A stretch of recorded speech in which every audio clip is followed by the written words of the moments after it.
Good evening, guys. It's good to see everybody. I've missed y'all. I hate that we're kind of in this pandemic and we haven't been able to get together. But tonight we're going to kind of see what happens. We're going to continue our study of Moses. And then hopefully I can see you guys about 7 o'clock tonight and we can have some sort of discussion.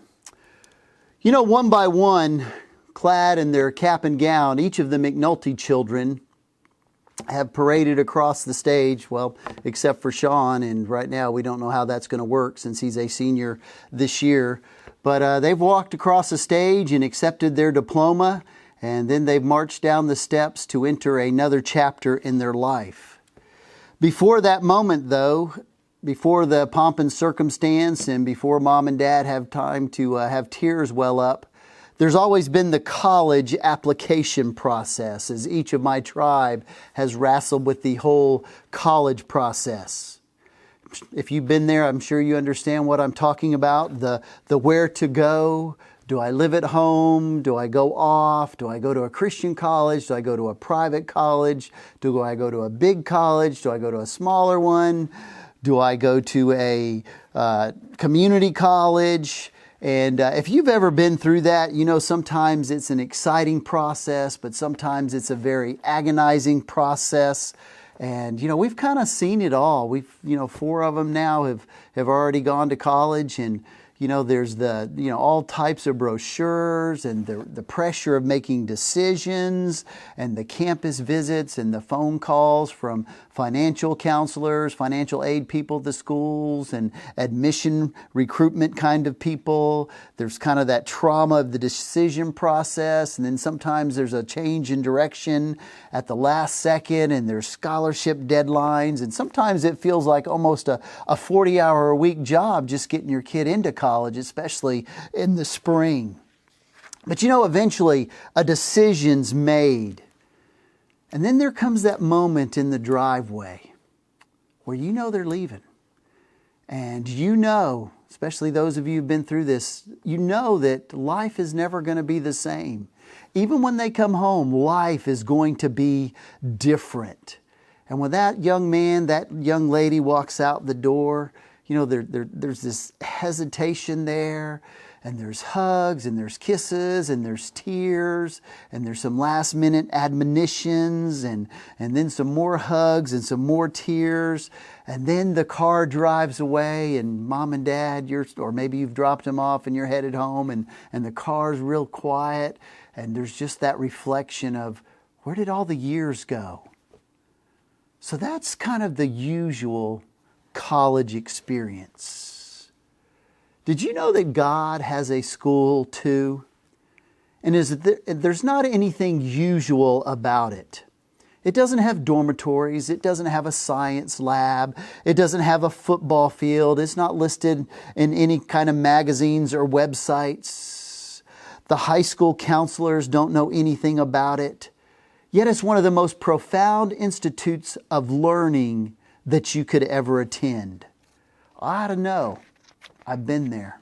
I've been there several times, and maybe you've taken some courses there as well. I'm referring to God's school in the desert. And I'm not talking about Arizona State or the University of Arizona. I'm talking about an arid, often barren campus in which God places His children to prepare them for a particular task in life. There's nothing glamorous about it. There's nothing colorful about it. There's nothing attractive about it. It's not the Palm Desert. It's much more like the Sahara Desert. It's a place of desolation, trackless sand, craggy rocks, sapping heat. Some people spend a few weeks in the wilderness. Some people spend a few months. Some people, like Moses, spend 40 years. It might help you a little bit to know that the Hebrew word for desert is midbar. And it's from a root word, dabar, which means to speak.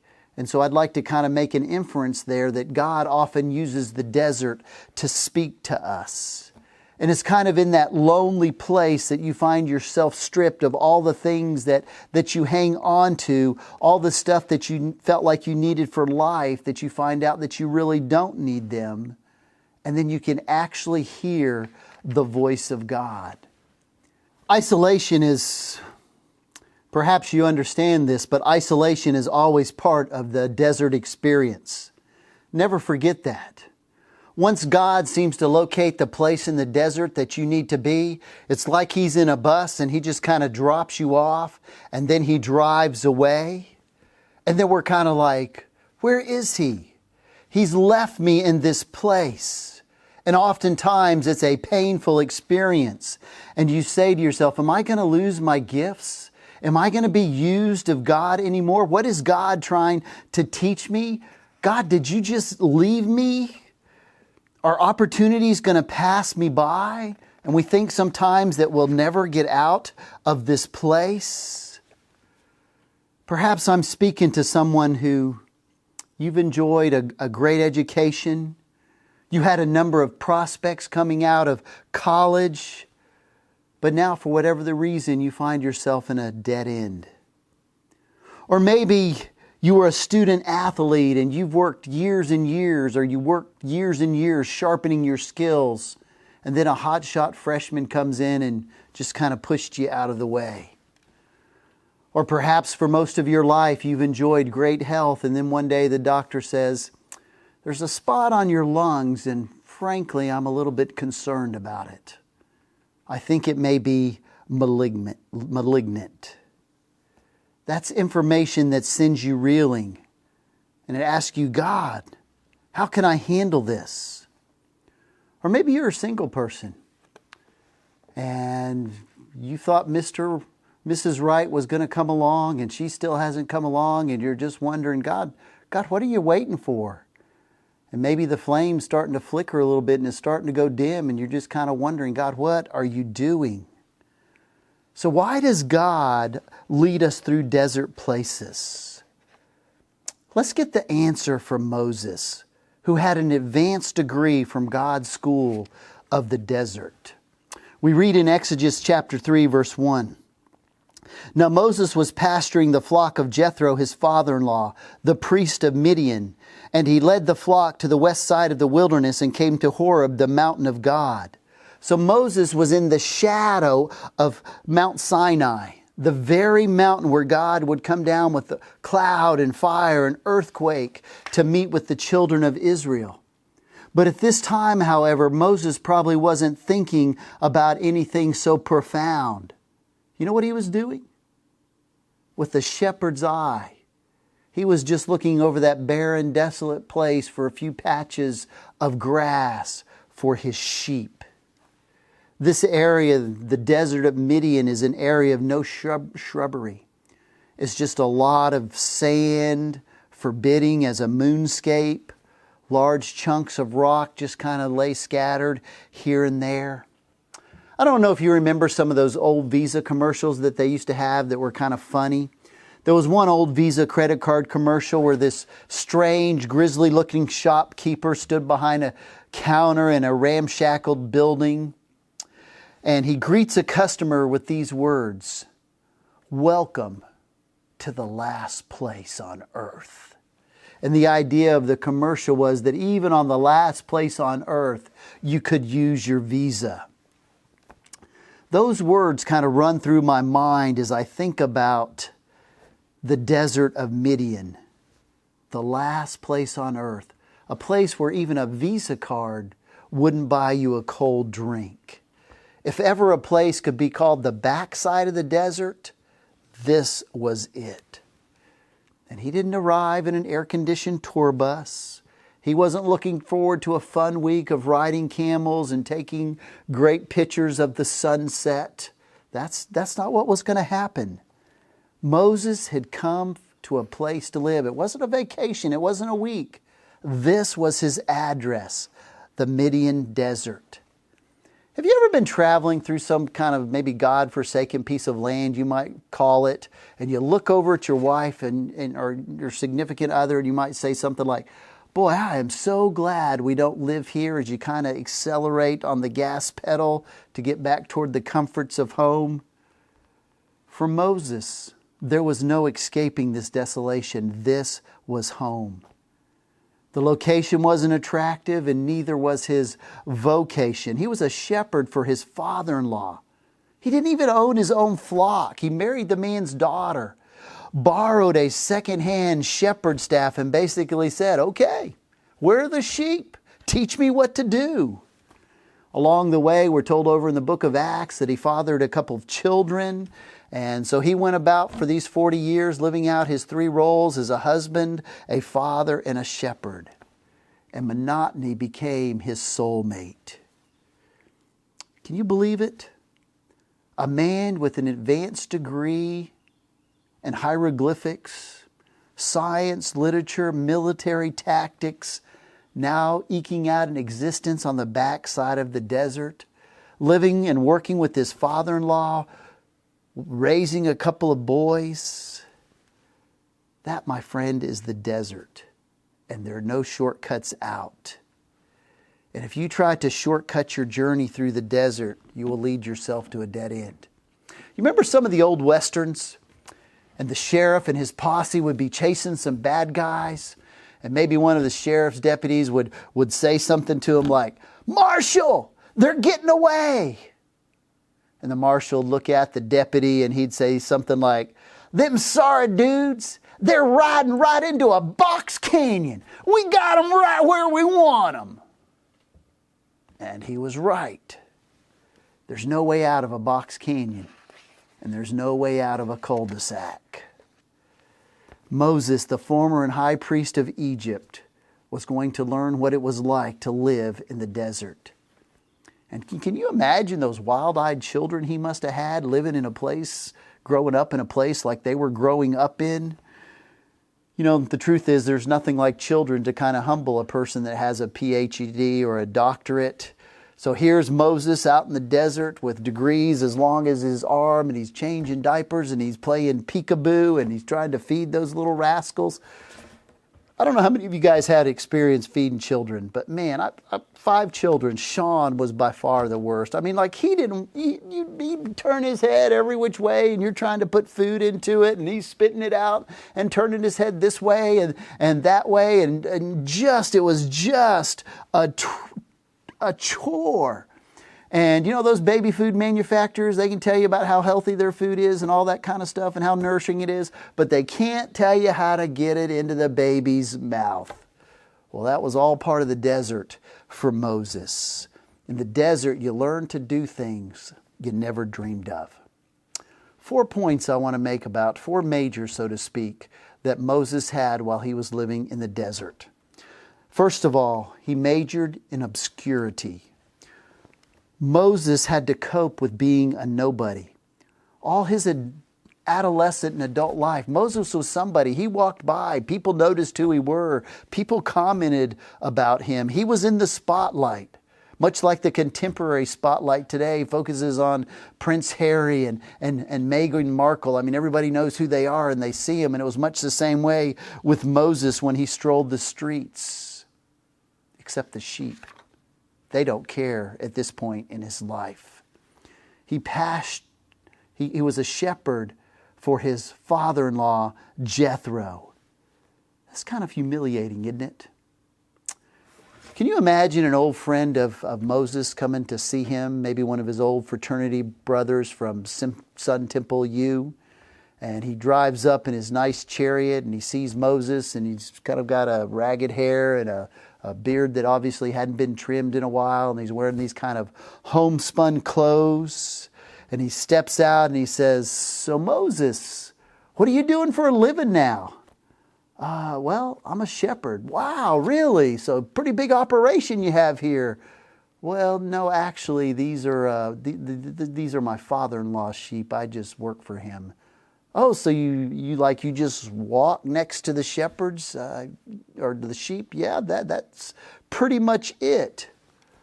"Wow, Moses, I don't know what to say. I mean, good night, man. You had everything going for you. You know, you were the Prince of Egypt, top notch in the class. You were the best." And Moses says, "Yeah, I know. But this is where God has me now."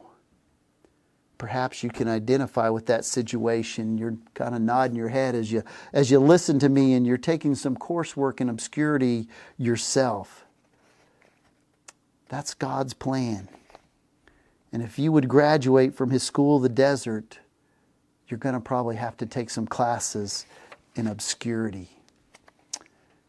Not only did he major in obscurity, he also majored in time. Moses fled and became an alien in the land of Midian, where he became the father of 2 sons, and 40 years passed.